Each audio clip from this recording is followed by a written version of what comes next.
Everyone, this is পলাশবাবু Akhtar and আপনারা দেখছেন আমার লাইভ ভিডিও।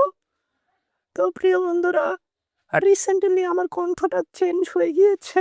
আমি আমার অরিজিনাল কণ্ঠে কথা বলতে পারছি না। আমার ভয়েসটা কেমন জানি চেঞ্জ হয়ে গিয়েছে, যেটাকে আমরা বাংলা ভাষায় বলে থাকি যে ভয়েস চেঞ্জ অথবা কণ্ঠস্বর নষ্ট হয়ে গিয়েছে, এমনটা কিছু হবে।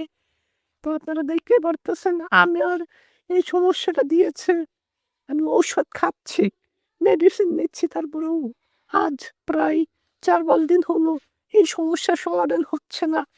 আর এরকম হলে পরে আমি মানে আমাকে কেউ চিনতে পারছে না, কেননা আমি যত চেষ্টা করছি আমি আমার অরিজিনাল ভয়েসে কথা বলতে পারছি না। আসলে গাইজ আমার কিছু হয় নাই। হুদাই ফান করলাম। আসলে আমি একটু চেষ্টা করতেছি যে ভয়েস চেঞ্জ করার জন্য যে মেয়েদের মতো কণ্ঠ করতে পারি কিনা। আসলে আমার ভয়েসের কোনো সমস্যা নাই। এখন আপনারা যে ভয়েসটা শুনছেন এটা হচ্ছে আমার অরিজিনাল ভয়েস। সো এতক্ষণ ফান করলাম। যদি ভিডিও ভালো লাগে অবশ্যই লাইক করবেন। আর এরকম ভিডিও পেতে অবশ্যই আমার পেজটি ফলো করবেন।